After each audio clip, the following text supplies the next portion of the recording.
დედება მოემზადეთ. დღეს მნიშვნელოვან თემებს განვიხილავთ მიედ მამის პოდკასტში. ჩვენი სტუმარია ფსიქოლოგი ნატო ბაქრაძე და შევეხებით ისეთ თემებს, როგორიც არის ბავშვის ემოციური მდგომარეობა და დედის და ბავშვის ურთიერთობა. ნატო, გამარჯობა. როგორ განვასხვაოთ ერთმანეთისგან ჯანსაღი საზღვრები და ზედმეტი სიმკაცრე? მოგესალმებით, მივესალმები მსმენელებს. ძალიან მნიშვნელოვანი შეკითხვაა, თუ გავითვალისწინებთ, რომ ბავშვებთან ურთიერთობაში ძალიან მნიშვნელოვანი არის სწორად და ადეკვატურად შევთავაზოთ საზღვრები, რამდენადაც ეს შესაძლებელია ოჯახური სტრუქტურის გათვალისწინებით. იცით რა, საზღვრები, ჩვენ შეგვიძლია ესე ვთქვათ, რომ საზღვრებს მკაცრად დაცვა სჭირდებათ. მაგრამ ბავშვებს სიმკაცრე არა, განსაკუთრებით სიმკაცრე, რომელიც მათ ემოციურ უგულებელ ყოფას გულისხმობს. და ეს ზოგადად ძალიან რთული საკომუნიკაციო ხდება ხოლმე მე ბავშვებთან, იმიტომ რომ ბავშვი რომელიც გრძნობს, რომ რაღაც მიზეზის გამო ის მისაღები აღარ არის დედის ან მამისთვის, მისი ქცევა ბუნებრივად რთულდება. ჯანსაღი საზღვრების შემთხვევაში ჩვენ გვაქვს ძალიან მკაფიო შეთანხმება და მკაფიო განმარტება, რა არის ბავშვისთვის ხელმისაწვდომი და რა არ არის ხელმისაწვდომი. ამ შეთანხმებაზე დაფუძნებით ჩვენ უკვე ძალიან სამართლიანი და ძალიან ჰუმანურები ვხდებით იმ ნაწილში, რომ ძალადობრივი ქცევა აღარ გვაქვს ამ საზღვრებთან, საზღვრების დაცვის ნაწილში და ჩვენ სამართლიანად წინასწარი შეთანხმების ხარჯზე უკვე გვაქვს მოტივი, ბუნებრივი და ესეთი ლოგიკური იმისა, რომ ბავშვს მოვთხოვოთ რაღაცები და მოვთხოვოთ იმის გამო, რომ თქვათ რაღაც არ არის მისთვის უსაფრთხო. და რაღაც ნაწილში ჩვენ უნდა უზრუნველყოთ ის, რომ მან შეიმეცნოს ეს საზღვრები. მნიშვნელოვანი არის ცოდნა იმისა, როგორ ვუწესებთ ამ საზღვრებს, რა კონტექსტი გვაქვს ამ შემთხვევაში და რისთვის ვიყენებ მე ამ საზღვრებს. საზღვარი უნდა გამოვიყენოთ იმისათვის, რომ შევძლოთ ბავშვთან ძალიან მკაფიო და ემოციურ კავშირზე დამყარებული ურთიერთობა და ეს არის საშუალება მე შემდგომ უკვე ასაკის ზრდასთან ერთად ეს საზღვრები ან გავაფართოვოთ, ან მოდიფიკაცია გავუკეთოთ და უფრო მრავალფეროვანი ან მკაფიო გახდეს რაღაც ნაწილში საზღვრები, რომლებიც შეიძლება საჭიროებდეს მე თქვა გადახედვას და თავიდან შეტანას და შეთავაზებას ბავშვების რეალობაში. როგორ მოვიქცეთ, როცა ბავშვი ისტერიკას აწყობს ჩვენი საზღვრების დაცვის გამო? ეს უნდა ვიცოდეთ პირველ რიგში ის, რომ ეს არის ძალიან ბუნებრივი ამბავი. როდესაც ჩვენ ბავშვთან გარკვეული ეს საზღვრები შეგვაქვს, ხო, ეს არის მის აღქმაში, მის მინდაზე უარი. რასაც ბავშვი ბუნებრივად პროტესტით პასუხობს და ეს პროტესტი ძალიან ლოგიკური გაგრძელებაა, იმიტომ რომ მე რაღაცაზე მას არ ავუთხარი. ოღონდ აქ უკვე ჩვენი პასუხისმგებლობა შემოდის, მე როგორ შემიძლია ამ არასთან გავჩერდე და გავძლო და გავუძლო მის ტანტრუმს, მის აი ამ ძალიან ინტენსიურ ემოციურ გამოხატულებას. ესეთი რეცეპტი, რომ ვთქვა, როგორ შევინარჩუნოთ სიმშვიდე, სიმართლე გითხრა არ არსებობს, იმიტომ რომ ყველა ადამიანს თავისი ინდივიდუალური, ესე ვთქვათ, სარეგულაციო სისტემა აქვს ემოციების შემთხვევაში ძალიან რთულია. ხო, მშობელსაც. ამიტომ ჩვენ აუცილებლად უნდა გავითვალისწინოთ კონტექსტი, როდის აწყობს ბავშვი ამ ტანტრუმს და ისტერიკას და რისთვის და რა მიზნით. როდესაც მშობელს აქვს საკმარისი ცოდნა ამ ყველაფრისა, დაწყებული ბავშვის განვითარების თავისებურებიდან, რომ მაგალითად 2.5 წლიდან უფრო და უფრო ინტენსიური ხდება ეს ამბები. მშობელს აქვს ცოდნა იმისა ასევე, რომ ეს ტანტრუმი დაახლოებით როდის შეიძლება მოაწყოს ბავშვმა, ეს უკვე დამატებითი აღჭურვილობა მშობლისთვის დამკვირვებელი გახდეს პროცესში და ნაკლებად, ესე ვთქვათ, შეერიოს ბავშვის ემოციას. მინდა ესე მკაფიო და ხაზგასმით ვთქვა ის მომენტი, რომ ბავშვი, რომელიც აწყობს ტანტრუმს, ის კარგავს კონტაქტს საკუთარ თავთან, საკუთარ ემოციებთან, სხეულთანაც და გარემო მისთვის არის სრულიად ბუნდოვანი. ასეთ დროს მნიშვნელოვანი არის, რომ მე მას ჩემი სიმშვიდით დავუბრუნო ის სიმშვიდე, რაც მას ამ სამყაროსთან ესე ვთქვათ კონტაქტში დააბრუნებს. და მნიშვნელოვანი არის აქ ის, მშობელმა რა იცის საკუთარი თავის შესახებ ამ დროს, რომ ბავშვი როცა ესეთი ინტენსიური ემოციური გამოხატულებების ქვეშ არის, თვითონ რა ემართება ამ დროს, სად ჭირდება მას მხარდაჭერა და როგორ რეზონირებს ამ ნაწილში, იმიტომ რომ თუ მშობელი თავად ხდება მოწყვლადი და თვითონ უჭირს აქ ემოციური რეგულაცია, უბრაზდება, შეიძლება უყვიროდეს, შეიძლება უხეშად ექცეოდეს, ეს არასდროს არ არის შედეგის მომტანი. ამიტომ გვჭირდება ბევრი ცოდნა და ბევრი განვითარება მშობლების და გარემოს ნაწილში, რომ ბავშვს შევთავაზოთ ის სიმშვიდე, რაც მას დაეხმარება იმაში, რომ მაქსიმალურად მოკლე ვადაში გადაილახოს ტანტრუმი და აქვე მნიშვნელოვანია ის, რომ ტანტრუმით თუ კი რომელიმე ქცევა მე მას დავუკმაყოფილე, უпростоრად მოთხოვნილება დავუკმაყოფილე. მოლოდინი უნდა გქონდეს, რომ მომდევნო ტანტრუმი უფრო ინტენსიური იქნება. და აქვეა მნიშვნელოვანი, როცა დედა ცდილობს ამ ტანტრუმის მოგვარებას, გარემო ძალიან ფრთხილი იყოს აქ და ზედმეტი ჩარევებისგან თავი შეიკავოს. იმიტომ რომ ესეც დამატებითი ზიანია ბავშვისთვის, იმიტომ რომ ის ვეღარ იგებს სად არის საზღვარი მისი, დედა ერთსეუნება ვთქვათ, მამა მეორესეუნება, იქ ბებო ბაბუ შეიძლება ჩაერთოს, ხო?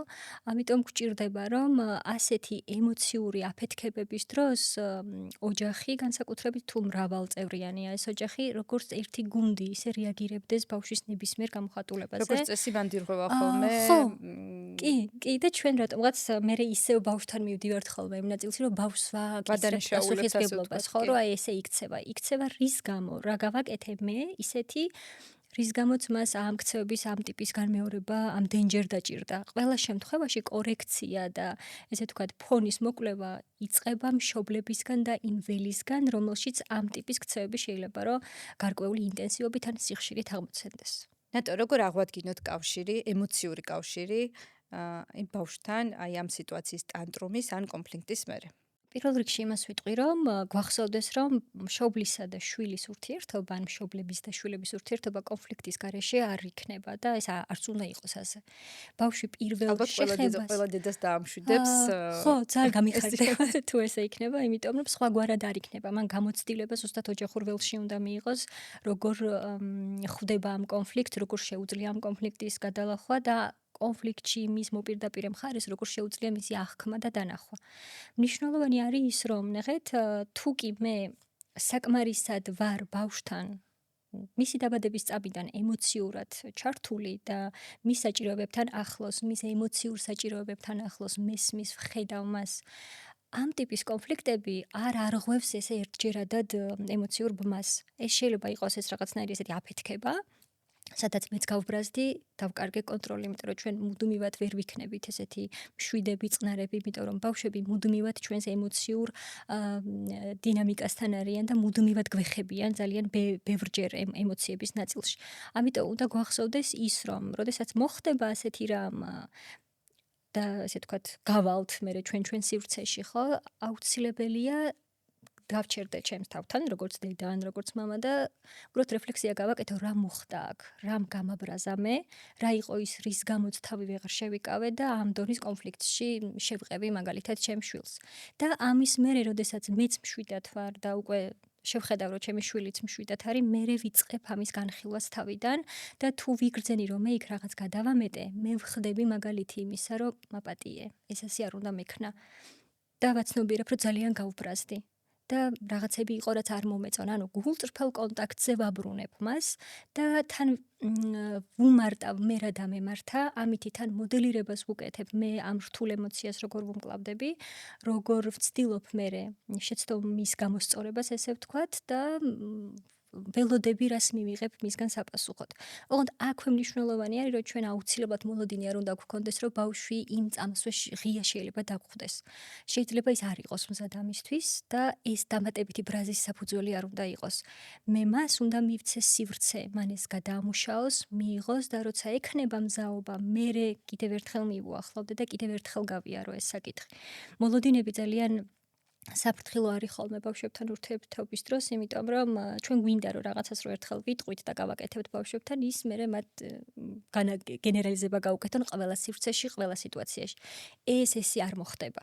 იმიტომ რომ როცა გვაქვს ბავშვთან ურთიერთობა, ჩვენ გვაქვს ძალიან ცვალებად და განვითარების პროცესში მყოფ არსებასთან ურთიერთობა და ეს კონტექსტი ძალიან გასათვალისწინებელი არის. ჩვენ მისგან არ უნდა ველოდეთ რაღაცნაირ დასწავლილ სტატიკურ ქცევას, ისეთი, რომელიც არასდროს არ შეიცვლება. ბავშვზე ყველაფერი ახდენს გავლენას. არ უნდა გქონდეს ალბათ დედებს მოლოდინები, რომ ყველა სიტუაციაში ერთი და იგივე მოხდება. ანუ დღეს თუ მშვიდად ჩაიარა ჩვენმა კონფლიქტმა და რაღაცნაირად შევრიგდით, მეორე ჯერზე ესე იქნება.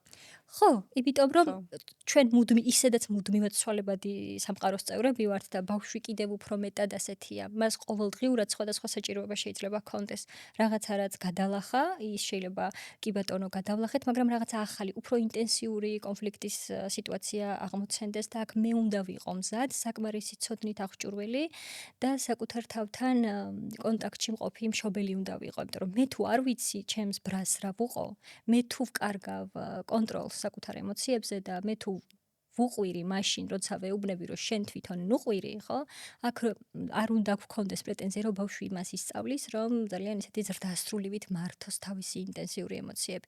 ეს ასე არ მოხდება. არ მოხდება, იმიტომ რომ მისი თავის ტვინი ჯერ არ არის მზად იმისათვის დამოუკიდებლად დაალაგოს ეს ქაოსი, რომელიც მასში ხდება. ეს უნდა შევთავაზოთ ჩვენ გარედან თანარეგულაციით, იმისთვის, რომ მან ეს თანარეგულაცია ნელ-ნელა გამოცდილებით შეიტანოს საკუთარ თავში და თვითდამშვიდებაზე მერე გადავიდეს ამ ჩემი ნელაპარაკების სიტყვებით. ანუ რა ხმასაც მე მას გავაგონებ და რა სიტყვებითაც მე მას დაველაპარაკები აი ესეთ რთულ ეპიზოდებში, იგივეს დაუბრუნებს ის საკუთარ თავს და მეც. ნეტო, რა არის ყველაზე ეფექტური დასჯის ალტერნატივა, რომელიც ბავშვს რაღაცა პასუხისგებლობას ასწავლის? ცოცხალი კომუნიკაცია. ბავშვის აი საზღვრები, რაზეც ვილაპარაკეთ, მკაფიო საზღვრები, მკაფიოდ უნდა იცოდეს მისგან რას მოელიან და იმ შემთხვევაში თუ ის პასუხისმგებლობას არ აიღებს, მერე რა თანმდევი შედეგები მოყვება ამას. დასჯა უნდა იყოს უკიდურეს შემთხვევაში გამოყენებული, მაშინ როდესაც ძალიან მწვავდება სიტუაცია და ყველაზე კიდევ უფრო კარგ შემთხვევაში ეს უნდა იყოს სპეციალისტთან შეთანხმებით გავლილი მომენტი, როდის შეგვაქვს ჩვენ ეს დასჯა, რა სიხშირით ვიყენებთ, რომელ ქცევებთან ვიყენებთ და ასე შემდეგ. თუმცა სანამ დასჯამდე მივალთ, იქამდე ჩვენ ეს დიალოგური და ცოცხალი კომუნიკაცია გვჭირდება ბავშვებთან იმისათვის, რომ მან იგრძნოს, რომ იქ, სადაც თვითონ არსებობს, არიან კიდე სხვა ადამიანები მის ირგვლივ და გარკვეული პასუხისმგებლობები აქვს, რომ არ ვიცი, არ გადალახოს სხვისი საზღვრები და დამაზიანებელი არ იყოს მაგალითად მისი ქცევა რაღაც ნაწილში სხვა ადამიანისთვის. შესაბამისად, კიდე აქვე ვიტყვი იმასაც, რომ ნახეთ, დასჯა, როდესაც შემოდის ურთიერთობაში, ხო, ერთი ნაბიჯი რჩება ხოლმე მშობლისგან манипуляციამდე. იმიტომ რომ თუ კი ჩვენ აი რაღაც მომენტში წავართვით ტელეფონი და ამან იმუშავა, ხო, მე ყოველ წინააღმდეგობაზე, სადაც ბავშვი გამოავლენს წინააღმდეგობას, მე ამას ესე ვუბრუნებ უხეშად, რომ ხა ტელეფონი ჩამოგერთმევა.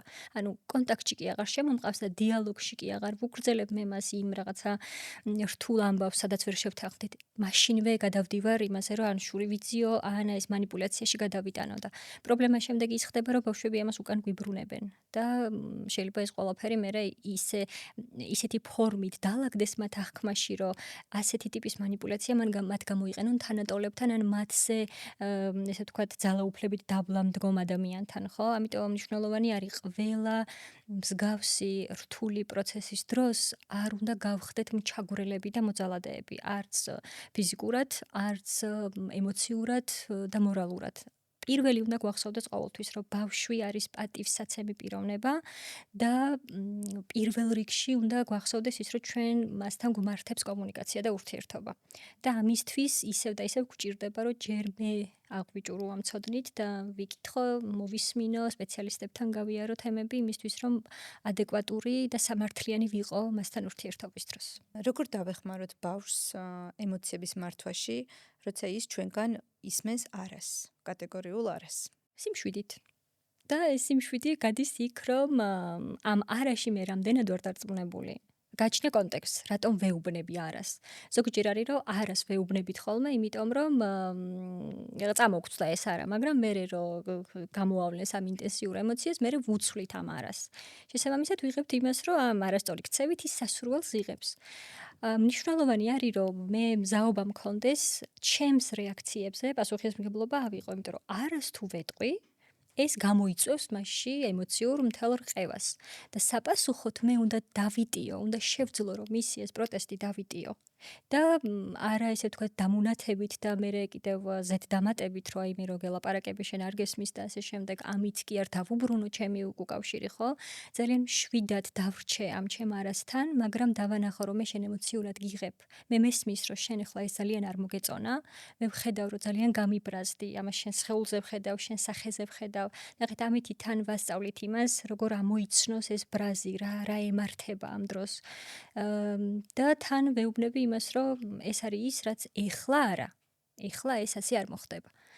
ეს არის ესეთი ყველაზე ზოგადი ფორმულა, რაც შეიძლება რომ რეკომენდაციის სახით ამ ფორმატში აქ გავაჟღერო. სხვა შემთხვევაში უბრალოდ შეიძლება ჩავიდეთ კონკრეტულ სიტუაციებში, კონკრეტულ кейსებთან მიმართებით, იმიტომ რომ დედასა და შვილს, მამასა და შვილს ყოველთვის აქვს თავიანთი, ყველას უბრალოდ აქვს უნიკალური საკონტაქტო პროცესები და ამიტომ უნდა ამოვიდეთ ამ მე ერთადერთი გამოცდილებებიდან. რაც ჩემი გამოცდილებით 2 ბავშვის შემდეგ ვისწავლე, ეს არის რომ არის ფორმულირება. ანუ რაღაცა თუ უნდა დაუშვათ ბავშვი თუ ითხოვს ტკბილს, როცა საუზმე არ აქვს მირთმეული, ანუ ფორმულირებას ვუკეთებ ესე. დედიკო კი ანუ მე მოგცემ ამ ტკბილს, უბრალოდ ჯერ საუზმე უნდა მივირთვათ. და აი ამ ფორმულირებით უფრო დადებითი შედეგი მივიღე, ვიდრე ადრე უფრო ესეთი მკაცრი ვიყავი ხოლმე, რომ არა ჯერ საუზმე უნდა ჭამო და მე იღებ ტკბილს. ამაზე ძალიან ცუდ რეაქციას ვიღებდი და ალბათ ყველა დედა რაღაც ეტაპზე ვსწავლობთ კი, ამ ფორმით მნიშვნელოვანი ის არის, რომ მათ იმპულსის და სურვილის გადავადებას ვასწავლით, რაც მათი პიროვნული და ემოციური განვითარებისთვის არ მნიშვნელოვანი არის. და ეს მკაფიო განმარტება, რომ მოგცემ ოღონდ ჯერ ეს და მერე ეს, უკვე საკმარისი შეტყობინება იმისთვის, რომ მოსალოდნელი ქცევა მან იცოდეს და ოღონდ ეს უნდა მე აუცილებლად ავასრულოთ, ხო? ამიტომ არის ზუსტად მნიშვნელოვანი, რომ მკაფიო და რაც შეიძლება მოკლე წინადადება, რაც მეტად პატარა არის ბავშვი. თუ მე აფექტში გადასულ ბავშვს ამას ხშირად ვამბობ ხოლმე ლექციას ვუკითხავ, ის ამას ვერ გაიგებს, მას ჭირდება ძალიან მოკლე შეტყობინება ჩემგან და უბრალოდ ემოციის გახმოვანება და როცა დამშვიდდება და გადაივლის ეს ქარიშხალი, ხო, მერე შეგვიძლია ამ თემაზე თავიდან საუბარი ასაკთან მიმართებით, რა თქმა უნდა, და მერე განხილვა ამისი, რომ რა მოხდა ჩვენ შორის წეღან. ან გუშინ, მოდი ახლა ვილაპარაკოთ და რა შეგვიძლია რომ მე უკეთესად გავაკეთოთ. ოღონდ ეს არის მუდმივად საკომუნიკაციო ამბავი მშობლებსა და შვილს შორის. რა არის ის წითელი დროშები, ნიშნები ქცევაში, რასაც დაუყენებლივ ყურადღება უნდა მივაქციოთ? ქცევა ზოგადად რასაც ჩვენ ვაკეთებთ, ყველაფერი ქცევა არის. თუმცა თუ ჩვენ ვისაუბრებთ რთულ ქცევაზე, აი აქ უკვე მნიშვნელოვანი არის ის, რომ წითელი დროშა ის, რომ ქცევა რთულია და ქცევა რთულია მაშინ, როცა ის ბავშვს უშლის ხელს თვითონაც, ანუ მისთვისაც დამაზიანებელია და გარემოსთვისაც რთულია ამ ქცევის მართვა.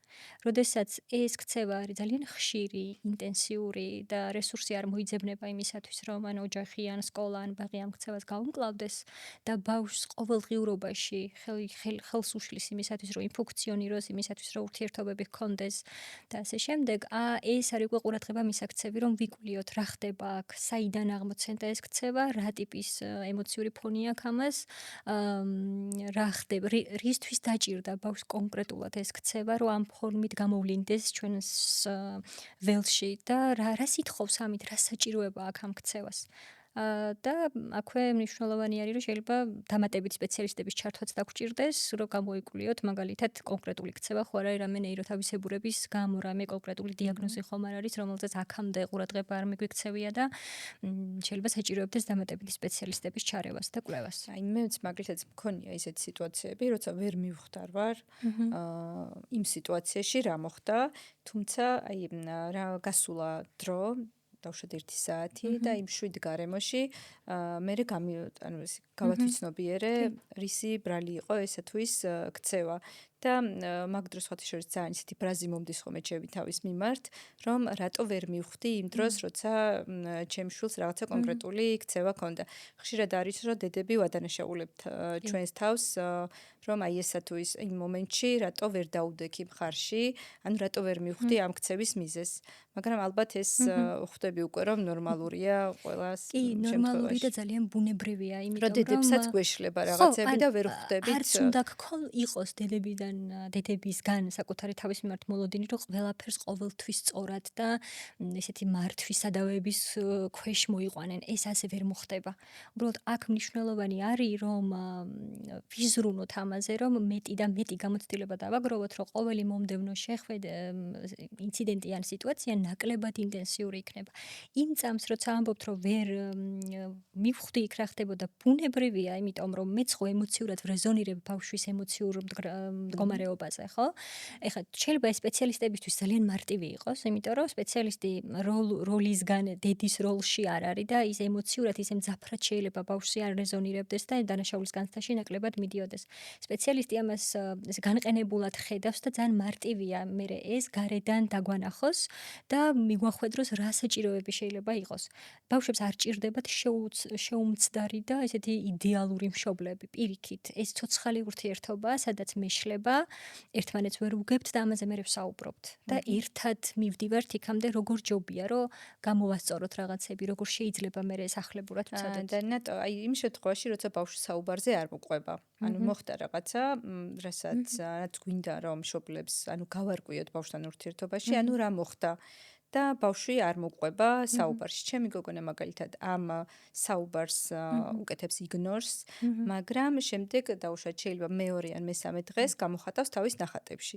ანუ ჩემი და ჩემი გოგონას ურთიერთობა მეტწილად, ანუ მე როცა მქონდა ამ ნახატის ახსნის მცდელობა, ანუ გამერკვია, ან ჩემი უკავშირი მიმეწოდებინა, ამ შემთხვევაში იყო ნული რეაქცია, რომ ანუ არ მისმენდა.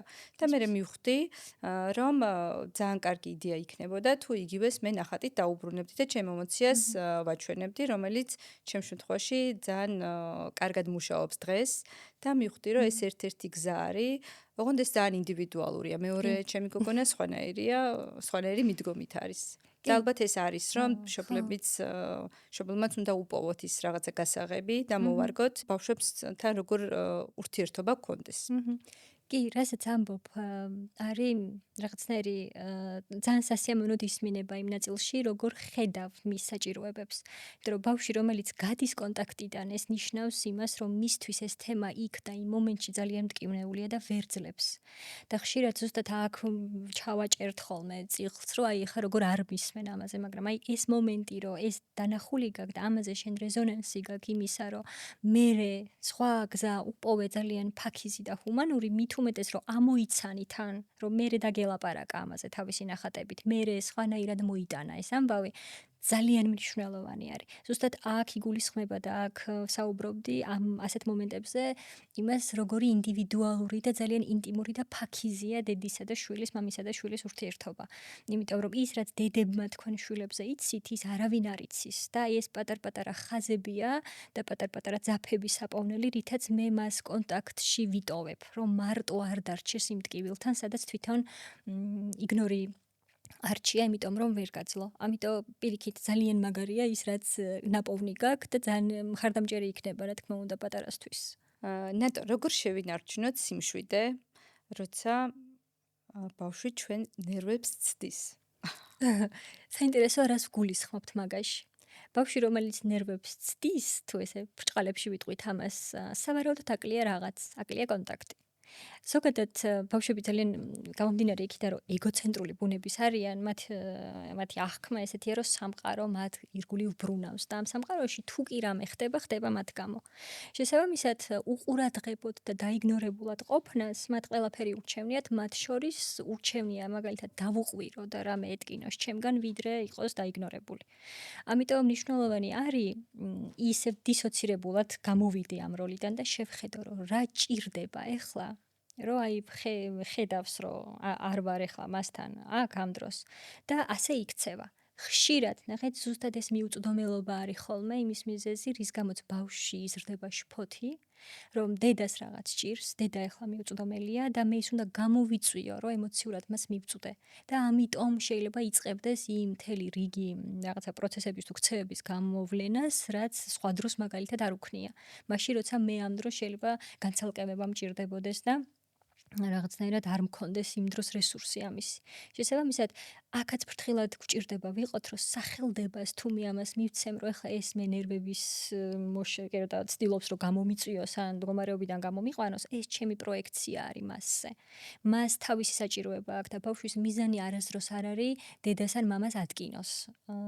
თუ კი ის ამას აკეთებს, აქაც მისი დეფიციტური საჭიროებებია და ამიტომ უნდა გადავხედოთ რა მოხდა და რის გამო ჭირდება მას ამ ტიპის ქცევა. და მე შესაბამისი რაღაცნაირი ნაბიჯები განვახორციელო კონტექსტიდან გამომდინარე. აი, ყოფილა მომენტები, როცა ჩემ შვილს აი რაღაცა დედა რო საუბრობ, თუნდაც ოჯახის წევრებთან და დედა, ანუ რო არ მთავრდება ეს გამოძახილი, ამ დროს ყველა დედას ალბათ უმეტესობას გვეშლება ნერვები, რომ ანუ აი გინდა რომ დაასრულო ის რაღაც შენი საუბარი და მაგრამ მაინც საბოლოო ჯამში ეს გამოდის, რომ ვერ ასრულებ.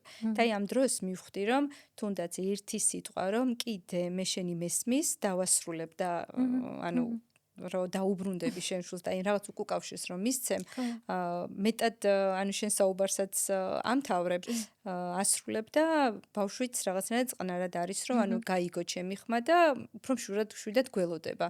ალბათ ესეთ დეტალებში ხო, იმიტომ რომ ნახე თავისი დოზა ყურადღება მიიღო. ანუ ბავშვი ესე რატო მოდის მაინდა-მაინც ამ ჩართული საუბრის დროს, იმიტომ რომ ეს საუბარი შეიძლება რაღაც ძალიან ინტენსიურია და ბავშვი ამ ინტენსივობებზე რეაგირებს. შეიძლება იქ შეშინდა, შეიძლება რაღაცას ყური მოკრა და მოდის და ეხლა ცდილობს რომ გადმოანაწილოს ეს მის მთელი ამბავი თავის თავზე და ამ დროს ეგ ნაწილიც ძალიან კარგია და ისიც რომ ხელი დავადო, შევხედო ჩავეხუტო ცოტა ხნით, მაგრამ თან საუბარი გავაგრძელო, მაგრამ თან ისიც შეგვიძლია რომ აი დავასრულებ ახლა 2 წუთი და ეხლავე. აი ეს გადართვა, გადმორთვა ბავშვებს ძალიან ჭირდებათ, რომ დაინახოს, რომ ჩვენის დავინახეთ, გავიგე, დავინახეთ და თან აქვე მივეხმარო, რომ ცოტა ხანი დამელოდოს, ცოტა ხნით, აი პატარ-პატარა ასეთი მომენტებით ესეც მნიშვნელოვანი არის, რომ იქვე საზღვარი დავანახოთ, დაგინახე 2 წუთი დამელოდე და ეხლავე. აი ეს პატარა რაღაცნაირი ფრაზა ნასროლი ძალიან ეხმარებათ ხოლმე როგორც წესი. ნატო ბავშვის ემოციურ მდგომარეობაზე რომ გადავიდეთ, როგორ მივხვდე, ანუ როცა ბავშვი მორცხვია, მორცხვია თვითონ ბავშვი, თუ ეს სოციალური შფოთვაა. სიმორცხვე რაღაცნაირად ზოგჯერ ზოგადად შეიძლება რომ სიმორცხვე პირიქით ბავშვს ეხმარებოდეს და როგორ. ნახეთ, როცა ის რაღაცნაირად დიდ სიტუაციაში ხდება, ხო სიმორცხვე ეხმარება იმაში, რომ ცოტა ხნით გაჩერდეს აი ამ კონტაქტის საზღვართან, დააკვირდეს სიტუაციას და მერე გავიდეს კონტაქტს. და ეს სადღაც რამდენიმე 10-5 წუთი შეიძლება მოიცავდეს.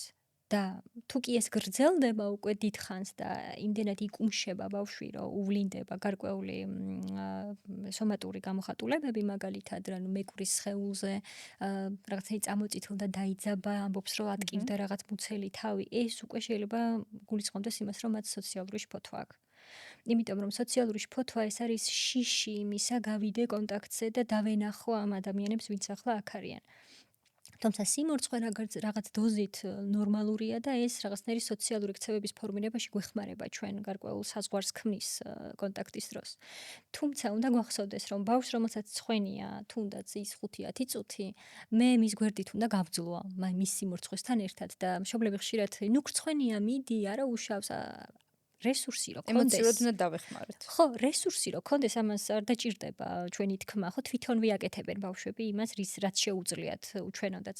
მაგრამ ამ დროს აქაც ჭირდება გახმოვანება, რომ გაიგოს რა ემართება, რომ მე დავინახე, რომ ახლა შენ გაჩერდი, მოდი იყავი ჩემთან, შეიძლება ალბათ გრცხვენია კიდეც. იყავი ჩემთან და როცა იგრძნობ, რომ მზად ხარ, მერე გადი და ეთამაშე. ანუ ეს არის ესეთი მხარდაჭერა, ყველაზე რბილი, რომელიც ბავშვს შფოთს არ უმატებს, რომ იქ ვერ მიდის, აქ დედა გასძახის, რომ მიდი ახლა გადი აქ ნუ ხარ და ასე შემდეგ და პირიქით უნდა გავაკეთოთ, მოკლედ, უნდა შევხვდეთ ჯერ ბავშვს ნებისმიერ ემოციაში და მერე უნდა მივცეთ ბიძგი, ჯერ უნდა დავინახო, შევხვდე და მერე გავუშვო.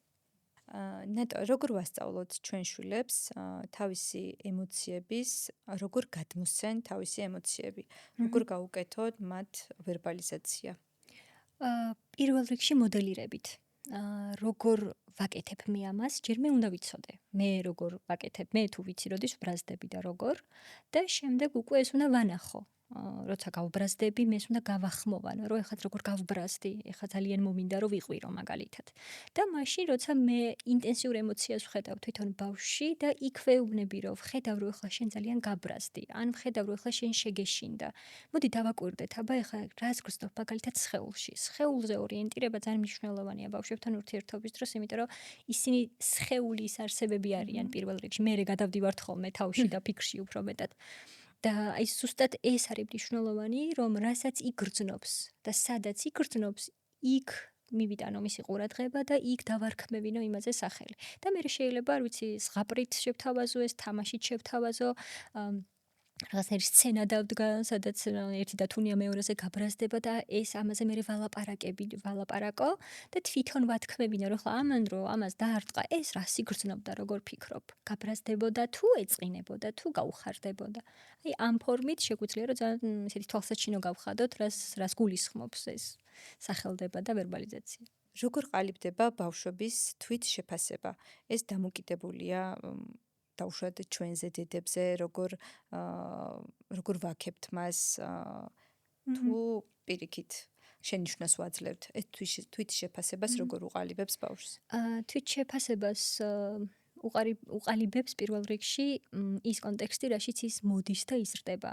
დაწყებული იქიდან რამდენად სასურველია ის ამ ოჯახისთვის, რამდენად მნიშვნელოვნად აღიქვამენ, რამდენად ხედავენ და რამდენად ავტონომიის გამოვლენის დროს სჯერათ მისი, რომ მაგალითად ფეხი რო აიდგა რაღაც წინახევრის ასაკში, ხო, რამდენად სჯერათ, რომ აი მაგალითად სკამზე თავისით აბობღდება. ერთი რომ ბავშვს ჭირდება თვით კომპეტენტურობის განცდა, მაშინვე როგორც კი ის ავტონომიის გამოხატვას იწყებს და მეორე მხრივ კიდევ ეს არის ის, რას ვეუბნები მე მას და როგორ რეაგირებ მე მასზე. შექება ზოგჯერ ძალიან ისეთი ხელოვნური ხდება ხოლმე. აი ყოჩახ კარგი გოგო ხარ, ვეტყვი ან ყოჩახ კარგი ბიჭი ხარ და ეს გოგონია შექება. ეს არ არის საკმარისი. თუ მე მასთან ემოციურ რეზონანსში არ ვარ, ანუ არ ვხედავ მთლიანად მას თავისი სხეულით, თავისი ყოფნით ჩემთან და იმ კონკრეტულ პატარა მიღწევებთან არ ვხვდები წახალისებით და აღნიშვნით სხვანაირად ის ვერ გაიგებს, რას ფიქრობს მის ქცევებზე გარესამყარო. ანუ რატოა კარგი გოგო თუნდაც? ხო, აი ან რატოა ეს კარგი გოგოობაც და გაუმახვილოთ ხო, ანუ ყურადღება რა ქცევა მოგვეწონა მისი, რატომაც შევაკეთ. ან რა მოგვეწონა. კი, და მნიშვნელოვანი არის ის, რომ აი ეს კონტექსტი ველი, ოჯახური ველი, როგორ ელაპარაკება და როგორი პატივისცემით ექცევა მას, ეს არის რითაც ის თავის თავზე წარმოდგენას იქმნის, მერე გადის ის ბაღში და მერე გადის სკოლაში. ანუ ეს არის ძალიან ისეთი ფართო ამბავი. შეიძლება მე ძალიან კარგად ვიმუშაო სახლში მაგალითად მის თვით შეფასებაზე, მაგრამ ბაღში რო გავა და სკოლაში და კონკურენციაში მოყვება, იქ რაღაცეები ესე ვერ დადასტურდეს მასთან. აქ ვჭირდებით ისე უმშობლები, როგორც ერთი გუნდი, რომ მესმის შენი, რომ შეიძლება რომ შეგეშალოს და ესეც გამოვა საბოლოოდ. და ესეთი მხარდაჭერითი და ცოცხალი ურთიერთობები ყველა ნაწილში და განსაკუთრებით თვითახმის და თვითშეფასების ნაწილში ძალიან ჭირდებათ ხოლმე ყოველთვის. ბავშვის და დედის კონკრეტულ ურთიერთობაზე რომ გადავიდეთ. როგორ მივხვდეთ, რომ ბავშვს აქვს დედისადმი მიჯაჭვულობა, როგორ შევიცნოთ? ძალიან მარტივად.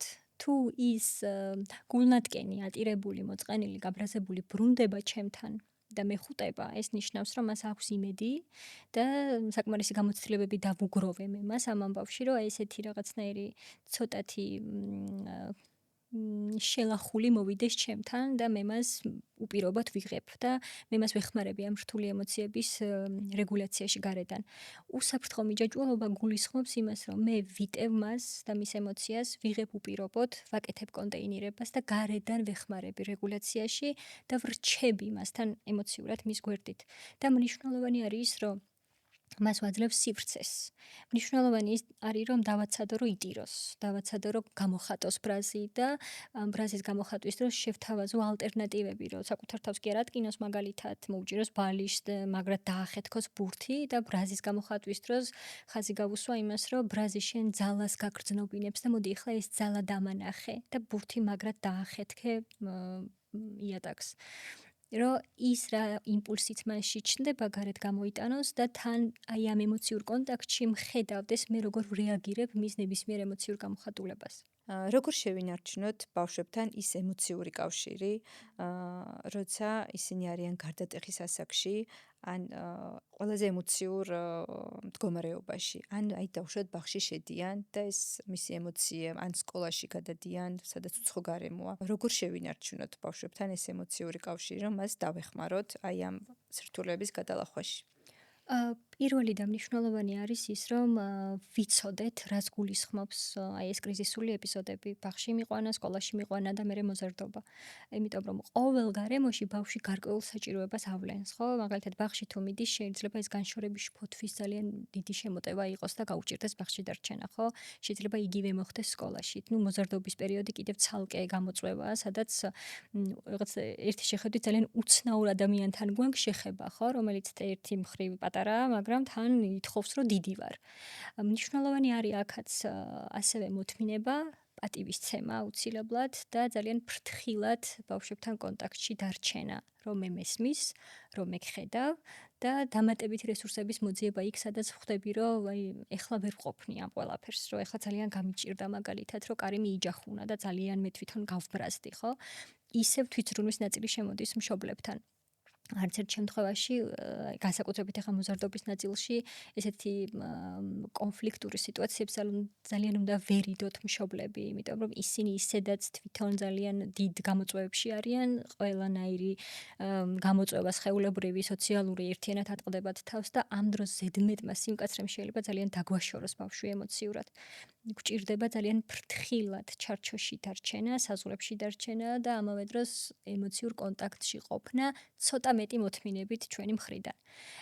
უფრო დაბალ ასაკში, იგივე მაგალითად ბაღის და სკოლის კრიზისული ეტაპები რო ავიღოთ, აქაც მნიშვნელოვანი არის რომ სივრცე მივცე, მოვისმინო რა არის გამოტირის, რისი ეშინია რა არ მოწონს და დავანახო რომ ჩვენ ერთად შეგვიძლია ამ სირთულის გადალახვა და შენ მარტო არ ხარ. ბავშვებს მარტოობაში ყოფნა სირთულესთან ძალიან უჭირთ. აი ეს მზაობა გვჭირდება და ამ მზაობისთვის მნიშვნელოვანი არის მშობლებმა იცოდნენ რა და როგორ უნდა გააკეთონ. როგორ შევცვალოთ ჩვენ აღზრდაში აი ეს ცუდი მოდელები, რომლებიც ჩვენი მშობლებისგან გადმოგვეცა, რომ იგივე არ გავიმეოროთ ჩვენს შვილებთან. მნიშვნელოვანი არის რომ ჯერ მივხვდეთ რომ რაღაცები არასწორი იყო. და თუ უკვე მივხვდი ამას, მერე არჩევანი შემოდის ჩემს ცნობიერში და ჩემს ველში, ესე რომ ვთქვათ, რომ ან ვირჩევ ახლა რომ როგორც დედა და მამა რეაგირებდნენ ამ დროს ესე გავაკეთოთ, ან ვიცი რომ ეს ძალიან ცუდია. ან წავიკითხო და სხვა რაღაც ვცადო. რაღაცნაირად ცოტა ხა ესე ხისტად შეიძლება გამოვიდეს, მაგრამ თანამედროვე მოცემულობაში და რეალობაში, როცა ძალიან დიდია ინფორმაცია ბავშვის საჭიროებებზე, იმაზე როგორ ვიყოთ, როგორ ვემშობლოთ, როგორ ვიყოთ მასთან უსაფრთხოდ. ნაკლებად საპატიოა ის რაღაცები, რაც შეიძლებოდა ჩვენს მშობლებს მაშინ საპატიოდ ჩათვლოდათ, იმიტომ რომ მაშინ უბრალოდ სხვა კონტექსტი იყო, საერთოდ არანაირი ცოდნა არ იყო და უფრო მეტად ფიზიკურ გადარჩენაზე ორიენტირებული ოჯახური სისტემები ჰქონდა. ხო, ახლა როდესაც აი ამ ტიპის საუბრებია და ძალიან ბევრი სპეციალისტია, რომელსაც შეუძლია რომ მე მომეხმაროს უკეთესი მშობელი ვიყო, ან უბრალოდ უკეთ გავუმკლავდე გამოწვევებს, რომელსაც მშობლობა მოიცავს, ხო? პასუხისმგებლობის აღება მშობლებისგან ძალიან მნიშვნელოვანია. იმიტომ რომ ხშირად ჩვენ მათგან იმისი მოლოდინი გვაქვს, რაცაც ჩვენ არ ვაკეთებთ. და რაღაცნაირად ძალიან სევდიანია ჩემთვის ის, რომ ბავშვებს უპირობოდ ვუყვარვართ და ჩვენ პირობებს ვუყენებთ. როცა პირიქით უნდა ვაკეთებდეთ, ანუ ჩვენ ისინი უპირობოდ უნდა გვიყვარდნენ და ყოველთვის მზად უნდა ვიყო ის, როგორიც არ უნდა იყოს, მასთან დავრჩე. რა რთული გამოცდილებაც არ უნდა მოიტანოს მაგალითად ბავშვმა, ხო, იმიტომ რომ ხშირად არის, რომ აი იმედი გამიცრუა ჩემმა შვილმა, რომ რაღაცა ესე გააკეთა. იმედების და მოლოდინების შექმნა ბავშვთან მიმართებით, თუნდაც იყოს, ჩემი შვილი იყოს, ხო? არის ძალიან ანუ დიდი ალბათობა იმისა, რომ ეს მოლოდინი არასდროს არ გამართლდება. კი ბატონო, მგავს, ჩემი გენეტიკა აქვს, ჩემს სახლში იზრდება და ასე შემდეგ, მაგრამ ნუ დაგვაუწყდება ის, რომ ის არის დამოუკიდებელი პიროვნება და მე მასთან ვარ დროებით. მე ის მუდმივად ჩემს ფრთების ქვეშ არ უნდა ვამყოფო. ის ბავშვები განვითარების ჭრილში მუდმივად ასე ვთქვათ, გვიდასტურებენ იმას, როდის არის დრო, რომ გამიშვი. სიარულს იწყებს მე მინდა მე თვითონ იწყებს, ბაღში მიდის, სკოლაში მიდის, მოზარდობა მოდის, სადაც ყველაზე ისეთი დიდი ამბავი ტრიალებს, ხო, რომ ის იზრდება. შესაბამისად, ჩვენ მშობლებს უნდა გვქონდეს მზაობა, რომ რაღაც ნაწილში მე გავჩერდე და გავუშვა, რომ მიიღოს გამოცდილება, შეეშალოს, ეტკინოს, იტიროს, გაბრაზდეს. სხვანაირად მე მის დამოუკიდებელი ცხოვრებისკენ მომზადების ხელშეწყობას ვერ შევძლებ. ამიტომ ისევ და ისევ გვჭირდება ჩვენ დიდებს ბევრი მუშაობა, ბევრი ცოდნა და პიროვნულ განვითარებაზე ორიენტირება აუცილებლად იმისთვის, რომ ბავშვების განვითარებას ადეკვატურად შევუწყოთ ხელი. ნატო, ძალიან დიდი მადლობა ესეთი საინტერესო საუბრისთვის. ალბათ ბევრი დედა ამოიცნობდა საკუთარ თავს ჩვენი საუბრისას, მათ შორის მეც. შევხვდებით მომავალი პოდკასტით.